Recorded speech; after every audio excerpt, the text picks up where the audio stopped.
Merci beaucoup Max et merci de m'avoir invité. Juste pour rebondir sur ce qu'il vient de dire, alors, on a une vraie passion pour la bande dessinée tous les deux et vous savez quand on était jeune il y avait deux journaux qui existaient, le journal Tintin et le journal Spirou.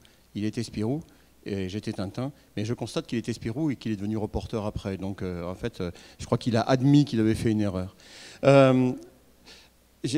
Attends, un point d'élément important. C'est moi qui fais la conférence. Spirou et Fantasio étaient reporters Moustique. Bon. C'était dans le grand journal, le Moustique. En tout cas, j'ai été vraiment très intéressé par toutes les tables rondes et la qualité des intervenants qui a parlé de ce monde connecté. Et je voudrais revenir un petit peu sur ces sujets, justement, avec une approche un petit peu différente. La première chose, c'est que le sujet est bon parce qu'aujourd'hui, nous sommes dans un monde de connexion. La vraie question qu'il faut se poser, et c'est ce que je crois le thème a abordé, c'est avant de parler de qu'est-ce qu'on veut faire, comment on peut connecter un territoire, la question c'est qu'est-ce qu'on veut faire et pourquoi connecter un territoire. Je le dis parce que je m'aperçois très souvent dans des conférences sur des sujets un petit peu connexes qu'on a souvent tendance de prendre les transformations numériques, les transformations tout court, l'innovation, l'intelligence artificielle comme des objectifs, et toutes ces choses-là ne sont pas des objectifs. Les vrais objectifs, c'est la première question à se poser, c'est je pose le problème et derrière je cherche à faire quoi? Qu'est-ce qu'on cherche à faire en Normandie ici pour connecter la Normandie? Et c'est ce qui a été posé dans cette conférence. On est vraiment dans un monde, les Américains appellent ça le design thinking, dans un monde où, avant de commencer à trouver des solutions toutes faites, il faut réellement être capable de poser le problème. Et quand on pose le problème, la première question qui vient à l'idée, c'est de se dire qu'est-ce qui a changé? On a beaucoup parlé dans les tables rondes d'une chose avec laquelle je suis complètement d'accord, c'est le passage d'un monde compliqué à un monde complexe. Je vais faire une métaphore pour expliquer ce que c'est. C'est une métaphore qui n'est pas de moi, mais que j'aime bien parce que je trouve qu'elle est révélatrice. Quand on étudie le monde dans lequel on est, un monde compliqué, c'est un jeu d'échecs. Un jeu d'échecs, c'est un jeu très compliqué. Il n'y a pas deux pièces qui bougent de la même façon. Il y a des millions de combinaisons. La probabilité de trouver la bonne combinaison pour gagner, elle est très faible. Mais le jeu, il n'est pas complexe, il est compliqué. Parce que ces millions de combinaisons, on peut les connaître, on peut les mettre en équation, on peut les rentrer dans un ordinateur, c'est ce qu'on a fait, et l'ordinateur gagne le champion du monde. Et aujourd'hui, il n'y a aucun homme capable de battre les ordinateurs au jeu d'échecs. Parce qu'on est dans quelque chose de compliqué, mais quelque chose qu'on peut mettre en équation. Le monde d'aujourd'hui, ce n'est pas le jeu d'échecs, le monde d'aujourd'hui, c'est un jardin. Si vous voulez construire votre jardin, et je dis ça parce que j'ai vu beaucoup de fleurs à cette magnifique ville de Trouville, monsieur le maire, et un jardin, c'est, vous allez construire votre jardin, vous allez l'imaginer, vous allez vous dire, voilà comment j'imagine mon jardin. Et là, vous allez commencer à planter. Et puis là, 1 degré de rosée, une saute de vent, un insecte, beaucoup de choses, une goutte de pluie, et ça va complètement changer ce que vous faites. Et vous êtes obligé de vous adapter en permanence. Et vous avez toujours cette vision de ce que vous voulez construire, mais pour arriver à cette vision, eh bien, vous allez devoir prendre des voies détournées et vous adapter en permanence. Le monde d'aujourd'hui, c'est ce monde-là. Et on a beaucoup parlé de comment on décide de notre avenir. Eh bien, décider de notre avenir, c'est dans cette complexité où on ne peut plus mesurer tous les paramètres. Et quand on est dans un monde où on ne peut plus mesurer les paramètres, on prend des décisions, mais on n'est jamais certain des conséquences de la décision. Ça, c'est ce qu'on fait aujourd'hui, ce qu'on fait en matière de sécurité, ce qu'on fait en matière de gestion des territoires. On n'est jamais sûr des conséquences de ces décisions. On sait qu'on sera surpris. Il faut intégrer la surprise dans ces décisions. Et derrière, ce qu'il faut intégrer, c'est un critère essentiel, c'est ce qu'on appelle la résilience, c'est-à-dire je serai surpris, comment je me remets de cette surprise. Et ça, on doit l'intégrer dans ce qu'on fait. Et ça, c'est le monde d'aujourd'hui. Alors on peut se dire, ce monde qui est extrêmement complexe, est-ce qu'on est capable de s'y habituer? Est-ce qu'on est capable de prospérer? Est-ce qu'on est capable de construire quelque chose? Et en fait, la réponse est oui. La réponse est oui, pourquoi? Parce qu'on a des grandes organisations, on a parlé beaucoup des GAFA, mais il n'y a pas que ça, des grandes organisations dans le monde qui vivent dans ce monde-là, sauf qu'eux, ils en ont fait une vraie opportunité, ils ont progressé de façon considérable, bien plus d'ailleurs que ce qu'on a pu faire avant. Donc on est capable de faire ça. La question, et moi je rentre de 3 ans aux États-Unis, j'étais dans l'OTAN, et la question que je me suis posée, c'est je vais aller les voir ces gens-là, et je vais essayer de regarder comment ils ont fait. C'est-à-dire quels sont les principes. Évidemment, à ce moment-là, j'étais dans l'OTAN, je m'occupais de défense, les finalités sont différentes, des Google, etc.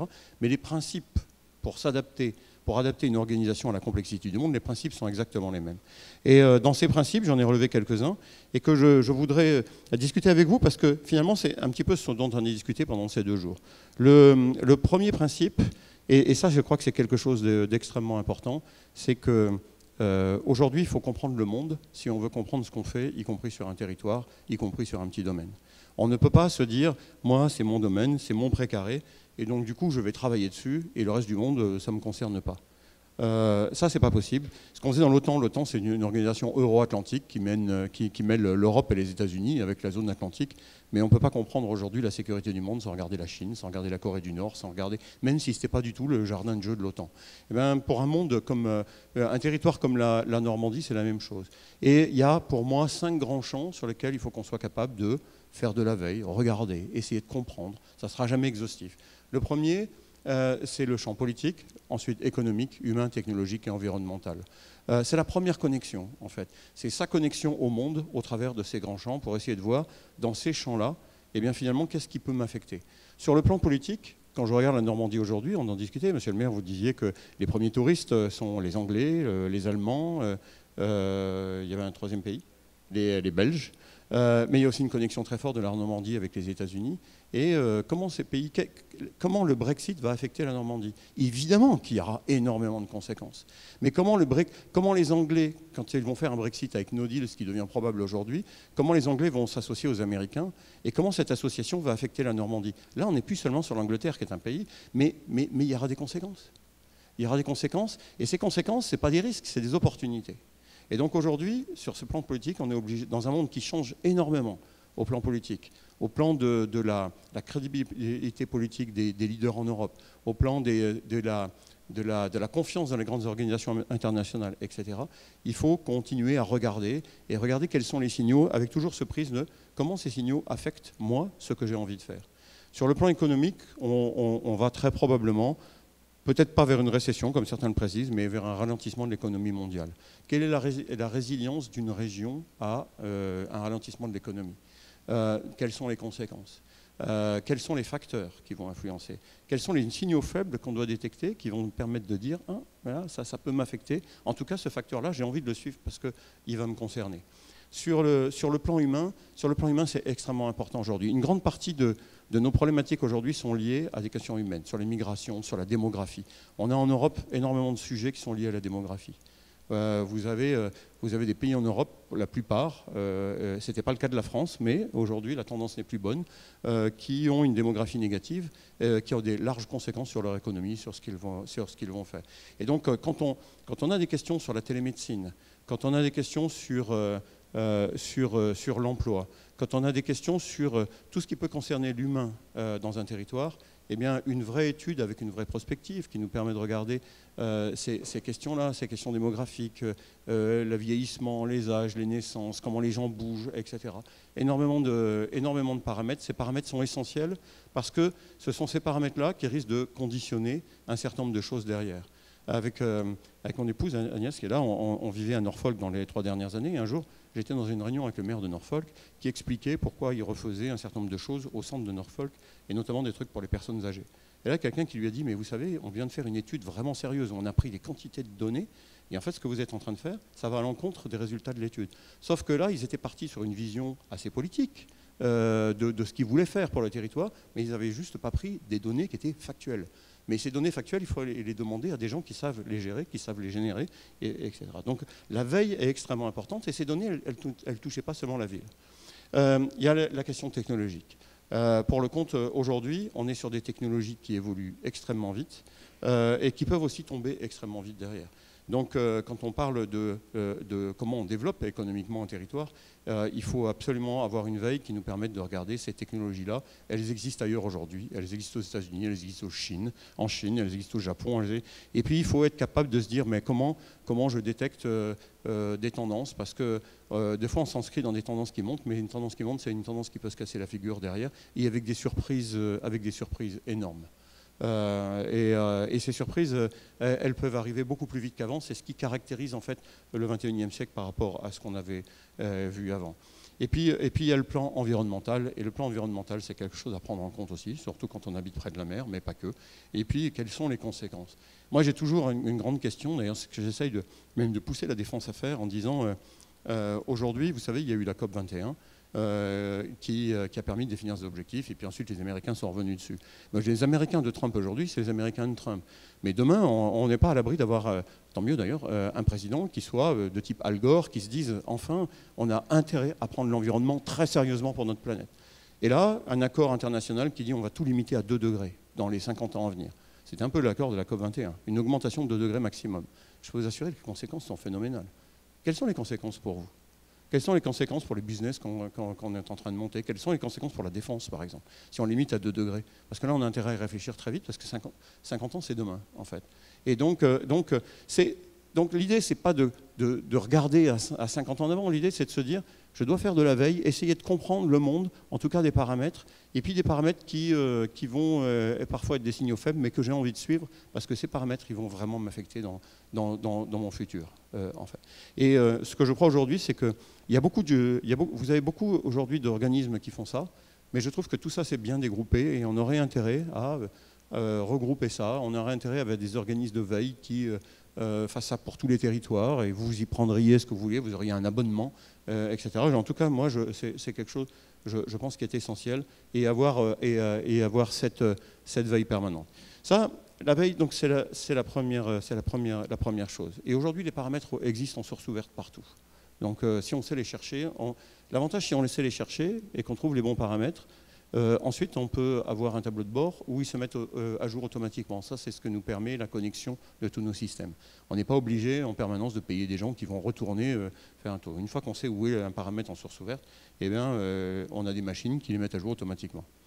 Voilà. Le deuxième principe qui est fondamental, et alors ça rejoint vraiment tout ce qui a été dit dans ces 2 jours, le deuxième principe, c'est le travail en écosystème. Aujourd'hui, dans cette complexité du monde, personne, humain, organisation, pays, région, entreprise, n'a seul les clés du succès. Aujourd'hui, ceux qui réussissent, ce sont ceux qui ont su s'associer dans l'esprit d'écosystème. Alors on a beaucoup parlé d'écosystème, on dit l'écosystème c'est bien, c'est là, on met des gens ensemble. C'est pas ça un écosystème. Un écosystème, c'est 3 piliers. C'est un pilier qui est fait de structures. Et ces structures, on les trouve dans un territoire. Ce sont les hôpitaux, ce sont les collectivités, ce sont les universités, ce sont les entreprises, c'est toutes ces structures qu'on arrive assez bien à retrouver, en tout cas en France, dans un territoire donné.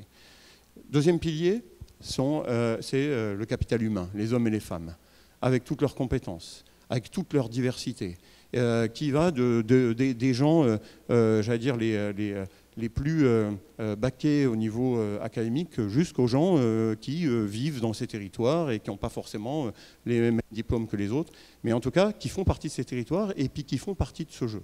En fait. Donc on a les structures et les gens. Ok, ça on l'a. Mais l'écosystème, il y a un troisième pilier qui est essentiel, c'est la relation qu'on établit entre ces structures et les gens. C'est ce dont on a parlé aujourd'hui, mais la relation, ce n'est pas une conférence.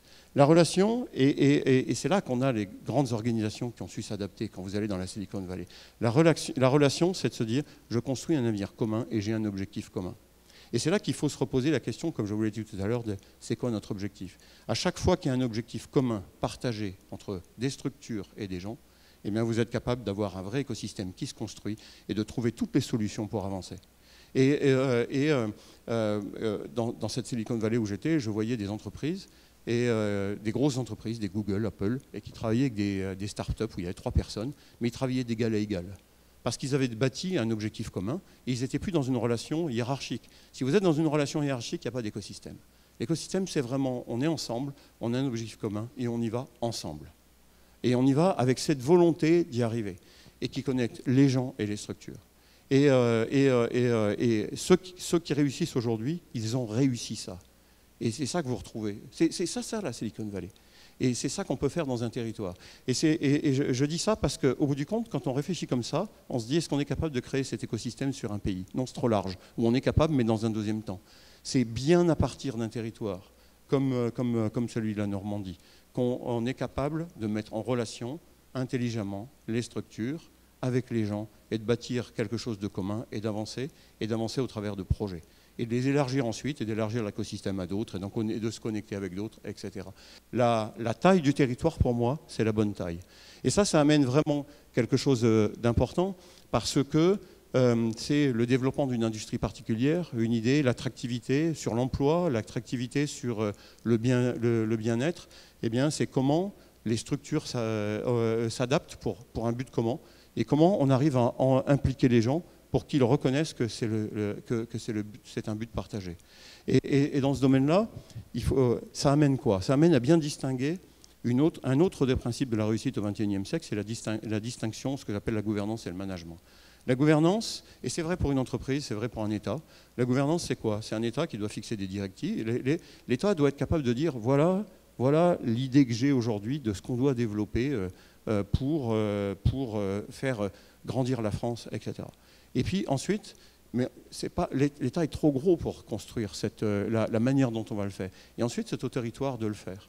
Et l'État, il doit éventuellement contrôler, s'il met de l'argent, la bonne utilisation de son truc. Mais ce n'est pas l'État qui doit tout diriger de Paris. Et à chaque fois qu'on dirige tout de Paris, on se trompe parce qu'on ne construit pas cet écosystème, parce qu'on est incapable de mettre les structures et les gens ensemble comme les territoires. Ça, c'est ce que font les grandes entreprises, ce que fait l'entreprise à laquelle j'appartiens aujourd'hui. C'est ce qu'on a essayé de faire d'ailleurs dans la transformation de l'armée de l'air que j'ai commandée il y a quelques années, où mon but c'était de réorganiser l'armée de l'air. Et je me disais, mais finalement l'armée de l'air c'est une trop grande entreprise, comment je vais réorganiser ça? Et on est parti des bases aériennes qui sont implantées sur les territoires. Et j'ai dit aux bases aériennes, voilà la structure nouvelle, les grandes idées que je veux faire. Et là, les gens m'ont dit, en général, mais là, on manque de directives, on veut que vous nous disiez qu'est-ce qu'on va faire, comment on va s'organiser. Je dis, non, ça, c'est vous qui allez le faire. Du coup, ils m'ont dit, mais à ce moment-là, une base aérienne à l'autre, on aura des structures différentes. Oui, ok, allez-y, et je verrai. Et en fait, ils se sont parlé, parce qu'on leur a donné les moyens de se parler, parce que c'est ça aussi le sujet. On leur a donné le moyen de se parler, on a créé un réseau social, ils se sont parlé, ils ont fait des choses cohérentes, mais ils étaient super fiers de l'avoir fait parce que c'est eux qui l'ont fait. Mais pourquoi? Et on a réorganisé par contre tout l'échelon central en fonction de... Ça a été disruptif pour les échelons les plus hauts, ça je dois avouer. Certains s'y sont pas retrouvés. Mais en tout cas, où est-ce qu'on produisait de la valeur et de la capacité opérationnelle? Sur nos bases aériennes. Parce qu'elles sont dans les territoires, avec les gens des territoires. C'est la même chose. C'est la même chose. Et ce principe-là, c'est le principe qui permet de s'adapter au XXIe siècle. Et quand on parle des États-Unis, les écosystèmes, ils sont dans la Silicon Valley, ils sont à Austin au Texas, ils sont à Boston, etc. Ce n'est pas tous les États-Unis. Aujourd'hui, j'appartiens à un groupe où on a... moi, j'ai connu les États-Unis high-tech comme ça, j'avais un peu une certaine idée. Puis aujourd'hui, j'appartiens à un groupe où on a des usines qui sont dans le Kentucky, l'Ohio et le Michigan. Je peux vous assurer que la numérisation, je n'en ai jamais entendu parler. Il y a plein d'endroits où il n'y a pas d'Internet. Il y a des types qui n'ont jamais bougé d'un mile de leur vie, etc. Donc, ce n'est pas tout le pays, ils n'y seraient jamais arrivés. Territoire. Et dans des territoires pertinents. Eh bien c'est la même chose. C'est la même chose. Et c'est ce qui s'est dit tout au long finalement de cette table ronde. On est capable de faire ça. Et puis ensuite, la question, c'est avec qui d'autre on se connecte? Avec qui d'autre il est pertinent de se connecter ici? Avec l'Angleterre, évidemment, avec la Belgique, avec d'autres. Et puis avancer comme ça. Et dans cette avancée, une fois de plus, il ne faut absolument pas arriver avec des idées génériques. Si on arrive avec des idées génériques, on va rester générique et en fait, on ne fera jamais rien avancer. On va continuer à faire des yaka, il faut qu'on fasse ça, etc. On appelle ça des yaka faucons, mais derrière le yaka faucon, il n'y a rien. Il n'y a qu'à faire, il faut qu'on fasse. Ok, mais alors faisons. Ce qui a été dit dans plein de tables rondes. Et si on veut faire, et notamment dans la complexité de ce monde, où comme je vous l'ai dit tout à l'heure, on va être surpris, eh bien, il faut faire par projet. Il faut créer les bons écosystèmes, on peut le faire dans un territoire, et avancer sur un projet avec une idée de base qui n'est pas tellement française, mais qui a été essentielle, c'est j'avance, je crée un projet, on y va, je prends les gens, on a un but commun, on le crée, et on y va vraiment, et derrière, je mets de l'argent, mais je suis prêt à le perdre. Parce que je suis prêt à me tromper. Et c'est parce qu'on est prêt à se tromper au XXIe siècle qu'on avance. Et toutes les grandes réussites de notre siècle, ce sont des gens qui se sont trompés plein de fois. Mais ils ont capitalisé sur leurs erreurs. Si on n'est pas prêt à se tromper, on va arriver avec un peu ce qui s'est dit dans une table ronde aujourd'hui, c'est les risques, les risques, les risques, les risques. Bon, et alors, qu'est-ce qu'on fait avec ça? Et par contre, on avance. Et on avance par projet. Et si on avance par projet, on peut se tromper, mais on trouvera les bonnes solutions. Et surtout, quand on avance à partir des territoires en se trompant, on embarque les gens. Et même s'ils se sont trompés, ils savent pourquoi et ils avanceront. Et il y a une magnifique phrase d'Antoine de Saint-Exupéry que j'adore, qui vient de Vol de nuit, et qui dit dans la vie, il n'y a pas de solution, il n'y a que des forces en marche, il faut les créer, les solutions arrivent. C'est exactement ça. Aujourd'hui, dans notre monde, arriver avec des solutions, c'est sûr d'arriver à rien du tout. Arriver en embarquant dans des projets les gens, et puis et leur faire trouver les solutions. Et là c'est quelque chose qui nous permettra de bouger des montagnes au XXIe siècle. Et une vraie transformation numérique, c'est ça. Une vraie transformation numérique, vous savez, on en parle beaucoup aujourd'hui, transformation numérique d'une entreprise, d'un pays, d'une région. C'est quoi une transformation numérique? C'est pas prendre des processus qui existent aujourd'hui avec une structure très hiérarchique, c'est un militaire qui vous le dit, et puis finalement ces processus aujourd'hui, ils ne sont pas dématérialisés, donc je les digitalise. Ça, c'est pas une transformation numérique, c'est une digitalisation de processus. Une transformation numérique, c'est prendre une structure qui dit le chef commande et je cascade tout et la renverser. Et de se dire, sur le terrain, dans mon territoire ou pour une armée, mon soldat, mon aviateur, mon marin, de quoi il a besoin pour qu'il prenne des responsabilités qui vont lui permettre de gérer lui-même des problèmes sans forcément m'en référer. Ça implique qu'on lui fasse confiance, ça implique qu'on lui donne des données. Et je réorganise toute ma structure en fonction de ça. Et là, vous avez besoin de numérique. Les vraies transformations numériques, c'est repartir de la base et de celui qui crée de la valeur et pas repartir du haut. Celui qui est en haut, lui, fixe le cadre et puis il organise. Et puis il fait confiance. Et il contrôle, parce que la confiance n'exclut jamais le contrôle. C'est un grand principe militaire. Et c'est ça le sujet. Et c'est ça la force d'un territoire, en fait. Le territoire, c'est lui qui fait. Et donc c'est une vraie transformation numérique, ça doit partir de quelles données vous avez besoin. Et c'est une chose sur laquelle je voudrais revenir, parce qu'on a parlé beaucoup de choses dans ces tables rondes, mais au bout du compte, pour la Normandie, pour votre territoire, la question c'est de quelles données vous avez besoin pour les projets que vous allez mener. Qui va récolter ces données? Comment on va les stocker? Qui va les stocker? Qui va les exploiter? Comment en faire un atout? Comment les protéger? Etc. Et une approche par la donnée, c'est ça. Et là, on est capable de recueillir des données, des données qui existent, des données qui sont en source ouverte, des données sur lesquelles on peut avoir des sources plus protégées.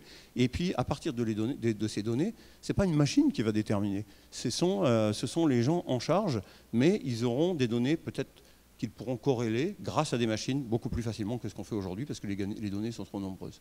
Ça, ce sont les transformations numériques. Et il y a quelque chose derrière qui a été abordé, qui est essentiel, parce que si on a une approche comme ça, aujourd'hui, la technologie permet assez facilement, de façon peu chère, à faire quelque chose qu'on appelle les jumeaux numériques. C'est quoi un jumeau numérique? C'est, j'ai un projet, et avant de le créer physiquement, eh bien, je le modélise complètement, en 3 dimensions, avec tous ces éléments, mais de façon numérique. C'est quoi l'avantage d'un jumeau numérique? C'est que ça vous aide à réfléchir déjà. C'est-à-dire que vous ne construisez pas sur la base de n'importe quoi, vous faites l'objet, mais vous le faites de façon... Enfin, l'objet, ça peut être n'importe quoi. Le projet de la mobilité pour le métro qui arrive dans le pays d'Auge, etc. Mais vous modélisez ça avec toutes les données. Et ça, vous avez des gens qui savent faire ça très vite, très bien. Et puis ensuite, avec ça, vous pouvez faire jouer les gens, y compris la population. Et un jumeau numérique, aujourd'hui, c'est essentiel, et notamment dans les autres entreprises, c'est comme ça, parce que ce qui nous permet, après, de faire comprendre à un client, et les clients sur un territoire, c'est les gens qui y vivent, eh bien, qu'est-ce qu'on va faire avec ça? Quel sera leur rôle? De recueillir leur avis, mais sur du concret qui sera modélisé, et puis ensuite d'avancer, et puis ensuite d'utiliser le même jumeau pour offrir des services derrière. Parce que le truc, on l'a créé, et puis on le fait vivre tout au long de la vie du projet. Ça, ce sont des choses qui existent et qui sont absolument essentielles pour moi pour faire une chose, c'est créer la confiance. Parce que le problème de la complexité du monde qu'on a aujourd'hui, c'est un problème d'anxiété vis-à-vis d'un monde qui change très vite. Le jumeau numérique, il nous permet de créer de la confiance, et il nous permet d'essayer des choses, et de comprendre, et d'impliquer, et de jouer, et de simuler, et puis d'avancer. Donc ça, c'est essentiel. Ensuite, on a parlé pas mal de mobilité. Alors moi, ça m'intéresse parce que je trouve que la mobilité, c'est quelque chose de clé. Et quand on parle de mobilité, c'est les personnes, les biens et les données, en fait. Et je me suis beaucoup intéressé aux États-Unis aux questions de voitures autonomes. Moi, je rêve d'avoir une voiture autonome parce que je rêve de faire plein de choses pendant que je conduis, sauf conduire. Et la voiture autonome, en fait, c'est le train qui vous amène chez vous, quelque part, derrière. Et la voiture autonome, ça va changer complètement les modèles qu'on peut avoir aujourd'hui dans nos villes, dans nos campagnes, etc. Parce que vous allez avoir des services à bord. C'est une extension de la maison, c'est une extension de l'entreprise. Vous continuez sur un truc qui bouge, ce que vous faites. Et donc ça va changer d'ailleurs complètement le paysage, accessoirement, des constructeurs de voitures. Dans une voiture autonome, ce qui compte, c'est pas la voiture, le moteur et les roues. Ce qui compte, c'est qu'est-ce qu'on offre comme sécurité aux gens qui sont à bord et qu'est-ce qu'on leur offre à faire parce qu'ils conduisent plus. Et donc les prochains vrais industriels de voitures, c'est ceux qui font à l'intérieur de la voiture, et les autres, ils mettront des roues et un moteur, ce dont on se foutra complètement, parce qu'on fera autre chose que conduire. Alors là, il y a des conséquences sur les territoires, évidemment. Alors vous dites, oula, quand on commence à raisonner comme ça, on n'en est quand même pas pour demain. En général, il a peut-être lu trop de livres de science-fiction. Non, parce qu'en fait, le vrai sujet qu'on a dans le monde d'aujourd'hui, c'est quoi? C'est d'imaginer ces technologies qui, accessoirement, existent aujourd'hui. Hein. Et le problème, c'est que pour les mettre en œuvre, il y a des business models qu'on ne connaît pas, parce qu'il faut réorganiser tous nos territoires, par exemple. Et la question, c'est, être capable de se poser la question. Et puis, deuxièmement, c'est de se dire, ces technologies, elles existent, mais on va mettre du temps à les mettre en œuvre pour plein de raisons. Mais comment on passe de notre monde, aujourd'hui, sur lequel on regarde une voiture, à un monde qui est un système de systèmes. Et c'est le vrai sujet. Et c'est pour ça qu'il faut faire ce que je viens de dire, lancer des projets et étudier sur des petits domaines. Parce que la vraie complexité, ce qui crée de l'anxiété aujourd'hui, c'est que hier, votre voiture arrivait à obsolescence, vous la changez par une voiture. Demain, vous l'allez changer par un système où ça sera une voiture en utilisation partagée avec d'autres. Vous aurez une particulière pour la ville, une pour la campagne. C'est ça qui va se passer dans 30 ans. Mais la question, c'est, on ne peut pas passer du modèle où je change ma voiture au modèle où j'ai ce système. Il y a une transition. La transition, elle est partie. Et ce qu'il faut réussir à faire aujourd'hui, c'est cette transition. Dans 30 ans, 40 ans, on y sera, et on aura changé de modèle, et on sera plus stable. Le problème d'aujourd'hui, c'est la transition. Pour faire cette transition, il faut faire ce que j'ai dit, créer des écosystèmes, essayer, des petits projets, apprendre. Et là, il y a énormément de nouveaux métiers, énormément de choses à découvrir avec une vraie création de valeur. Et cette création de valeur, elle ne viendra que d'une chose, c'est des territoires. Sur ces questions de mobilité qui sont essentielles, mobilité des biens, des personnes et des données. Et ça ne peut pas venir de Paris. Paris va fixer les grandes lignes de là où on va et ça viendra des territoires. Et ça viendra de ce que vous serez. Et la médecine, c'est la même chose. Et donc, on est vraiment sur ces questions-là. Et là, on a en plus dans ces écosystèmes absolument intérêt à décloisonner le public et le privé. C'est ce qu'on avait fait quand je commandais l'armée de l'air. On a une base en Normandie, c'est la base d'Évreux, et on a voulu développer à Évreux une smart base sur le modèle d'une smart city. Ça n'a pas complètement pris parce qu'on n'a pas, je pense, réussi à créer à l'intérieur de la défense, il y a tellement d'organismes, l'écosystème qui fait que tout le monde a envie d'y aller parce qu'il y a des chapelles. Et on n'a pas réussi à casser toutes les chapelles. Mais l'idée, c'était bien ça. D'ailleurs, une pépinière d'entreprise qui s'est mise sur la base, à l'extérieur de la base, il y a quand même des choses qui marchent. Et l'idée, c'est de se dire, on a les mêmes problèmes. Une smart base, c'est comme une smart city. Donc travaillons ensemble, découvrons les choses ensemble, avançons ensemble, on a les mêmes problèmes, on a des finalités différentes, mais l'environnement est le même, la complexité est la même, et on peut avancer ensemble, en associant nos forces. Et c'est un bon exemple. Dans l'OTAN, c'est ce qu'on a essayé de faire avec 29 pays. Et c'est ce qu'il faut continuer à faire. Mais, comme je l'ai dit, il ne faut pas mettre tous les risques devant en disant « Ouh là là, il y a tellement de risques que j'y arriverai pas ». Et la gestion de risque est quelque chose d'important. Moi, je ne suis pas complètement d'accord avec ce que j'ai entendu sur la partie médecine, parce que si jamais j'ai des données qui sont utilisées aujourd'hui par mon smartphone, ces données, elles partent à l'autre bout du monde. Je ne sais à la limite pas où elles partent.